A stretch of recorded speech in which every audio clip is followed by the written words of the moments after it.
कोलकाता में ईडी की ये दूसरी बड़ी कार्रवाई। इससे पहले कोलकाता में ही ईडी की छापेमारी में अर्पिता मुखर्जी और पार्थ चैटर्जी का चिट्ठा खुला था। 50 करोड़ से ज्यादा का कैश बरामद हुआ था।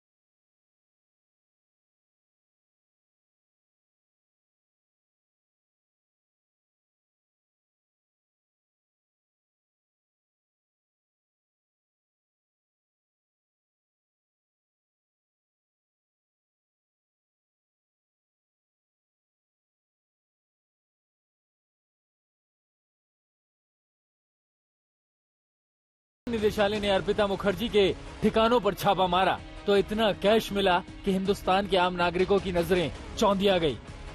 अर्पिता मुखर्जी के ठिकानों से 50 करोड़ से ज्यादा नकदी बरामद हुई। 5 करोड़ से ज्यादा कीमत के गहने मिले थे।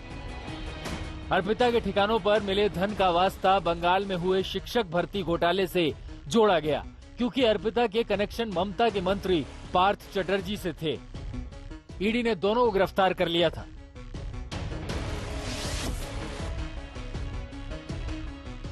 धन कुबेर सिर्फ बंगाल या कोलकाता तक सीमित नहीं है। इनके अनुयायी देश के बाकी हिस्सों में भी हैं, जो बिना भेदभाव सिर्फ धन से लगाव रखते हैं। इस साल की अब तक की बड़ी छापेमारी कार्रवाइयों में झारखंड का भी नाम आता है। मुख्यमंत्री हेमंत सोरेन के करीबी पंकज मिश्रा के ठिकानों पर जब ईडी ने धावा बोला तो धन की ऐसी खान मिली कि गिनती करना मुश्किल हो गया था। पंकज मिश्रा से 5 करोड़ रुपए कैश, 13.5 करोड़ बैंक बैलेंस की जानकारी ईडी के हाथ लगी। झारखंड में 100 करोड़ के खनन घोटाले की जांच पड़ताल में ईडी के हाथ पंकज मिश्रा के गिरबान तक पहुंचे थे। इस केस में जांच की आंच मुख्यमंत्री हेमंत सोरेन पर भी गई। उनकी विधानसभा सदस्यता पर भी सस्पेंस है।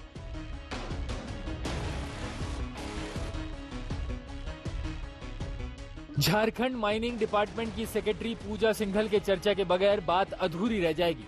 प्रवर्तन निदेशालय ने मई 2022 में पूजा सिंघल के और उसके सीए के घर छापा मारा। मामला मनी लॉन्ड्रिंग और खनन घोटाले से जुड़ा था। आईएएस पूजा सिंघल के घर से 17 करोड़ रुपए मिले। एक आईएएस अफसर के घर से इतना रुपया देखकर ईडी के अधिकारी भी दंग रह गए। पूजा सिंघल की सीए को ईडी ने रडार पर लिया। उसके घर भी छापा मारा तो वहां करीब 1.5 करोड़ रुपए बरामद हुए।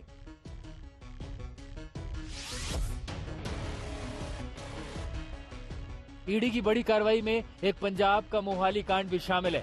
तत्कालीन सीएम चरणजीत सिंह चन्नी के भतीजे के घर ईडी ने छापा मारा था। 7 करोड़ 90 लाख रुपए बरामद किए गए थे। साल 2022 के अभी 3.5 महीने बचे हैं। इन दिनों में अगर देश के कुछ और काले कुबेरों का चेहरा सामने आ जाए तो हैरानी की बात नहीं होगी। आज तक ब्यूरो।